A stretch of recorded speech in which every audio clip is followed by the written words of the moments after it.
Assalamualaikum warahmatullahi wabarakatuh. Shalom, salam kebajikan. Yang terhormat kepada dosen pengampu Ibu Nawang Afiani, SST MAP. Perkenalkan, nama saya Katarina Friska Cindi dengan NIM S1031221005. Prodi Ilmu Pemerintahan, mata kuliah Teori Pembangunan, Fakultas Ilmu Sosial dan Ilmu Politik. Di sini saya akan menjelaskan materi yang telah saya buat untuk memenuhi tugas UAS. Baik, langsung saja pada pembahasan materi. Yang pertama, konsep pengawasan. Apa itu pengawasan? Pengawasan adalah aktivitas yang dilakukan oleh pihak pimpinan untuk memastikan bahwa hasil yang tercapai sesuai dengan yang direncanakan. Menurut beberapa ahli, pengawasan juga merupakan fungsi yang menjamin bahwa kegiatan-kegiatan dapat memberikan hasil sesuai yang diinginkan. Proses pengawasan ini melibatkan pengamatan pelaksanaan seluruh kegiatan organisasi untuk memastikan bahwa semua pekerjaan berjalan sesuai dengan rencana yang telah ditetapkan. Pengawasan berperan dalam pengukuran kinerja dan pengambilan tindakan untuk menjamin hasil yang diinginkan. Di sisi politis, pengawasan berfungsi untuk memastikan bahwa undang-undang yang telah dikeluarkan dapat diimplementasikan dengan efektif dan anggaran yang telah disetujui digunakan sesuai dengan ketentuan. Sementara dalam konteks pembangunan, pengawasan adalah proses kegiatan pimpinan untuk memastikan bahwa tujuan organisasi terlaksana dengan baik sesuai dengan rencana yang telah ditetapkan. Di sini juga ada jenis-jenis pengawasan, yaitu mencakup pengawasan fitwork atau sebelum aktivitas dimulai, yang kedua konsuren atau selama proses berjalan, yang ketiga feedback setelah aktivitas selesai, dan internal serta eksternal. Tujuan utama dari pengawasan adalah untuk memperlancar pembangunan dan mengamankan hasilnya, bukan untuk mencari kesalahan atau menyalahkan, tetapi untuk memahami dan memperbaiki hal-hal yang salah agar lebih baik di masa depan. Fungsi pengawasan dalam administrasi pembangunan meliputi meningkatkan akuntabilitas dan transparansi sektor publik, serta menekankan langkah-langkah perbaikan jika terjadi kesalahan atau perbedaan dengan tujuan yang telah ditetapkan. Lalu di sini ada juga pengawasan dan partisipasi publik. Pengawasan dan partisipasi publik merupakan dua elemen penting dalam sistem pemerintahan. Pengawasan adalah proses monitoring untuk memastikan bahwa semua kegiatan organisasi berjalan sesuai rencana, sementara partisipasi publik adalah keterlibatan masyarakat dalam proses pengambilan keputusan. Pengawasan dapat dilakukan secara internal oleh pimpinan organisasi dan eksternal oleh pihak yang memiliki garis koordinasi dengan organisasi.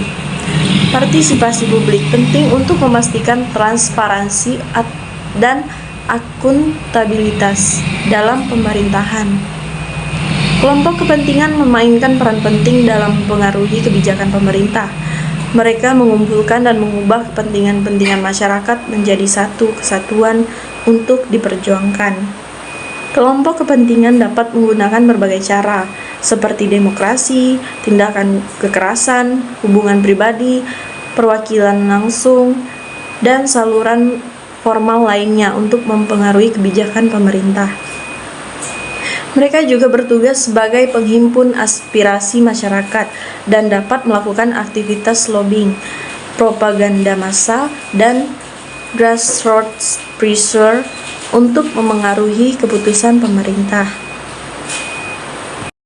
Lalu ada juga partisipasi masyarakat dalam pembangunan.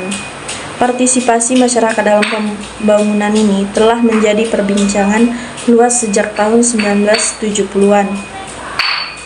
Ketika lembaga internasional mulai mendorong praktik partisipasi dalam perencanaan, pelaksanaan, dan evaluasi pembangunan. Konsep partisipasi telah berkembang menjadi beragam pengertian dengan beberapa kategori seperti partisipasi politik, sosial, dan partisipasi warga. Partisipasi warga diartikan sebagai keikutsertaan dalam pembuatan kebijakan dan pengambilan keputusan, bukan hanya sekedar kepedulian terhadap penerima bantuan atau kaum tersisih. Konsep ini juga terkait dengan demokrasi partisipatif yang mengembalikan kekuasaan kepada seluruh masyarakat. Dan dalam konteks pemerintahan, tata pemerintahan, partisipasi sering dihubungkan dengan model pemerintahan yang berorientasi pada rakyat, berbeda dengan yang berorientasi pada prinsip-prinsip manajemen. Faktor-faktor seperti sejarah, tradisi, budaya, dan teknologi mempengaruhi relasi antara pemerintah, swasta, dan masyarakat, serta perilaku warga dalam bernegosiasi dengan pemerintah. Partisipasi juga terkait dengan berbagai model pemerintahan yang menekankan negosiasi dan keterlibatan dalam pengambilan kebijakan.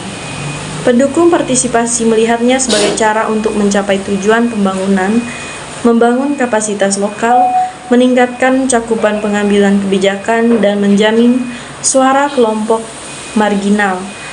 Namun, pengkritik partisipasi mengkhawatirkan kemungkinan biaya dan waktu yang membengkak, destabilisasi, dan pembebanan kepada orang miskin. Baik, di sini saya menyimpulkan bahwa pengawasan adalah aktivitas yang dilakukan oleh pemimpin untuk memastikan hasil aktual sesuai dengan yang direncanakan.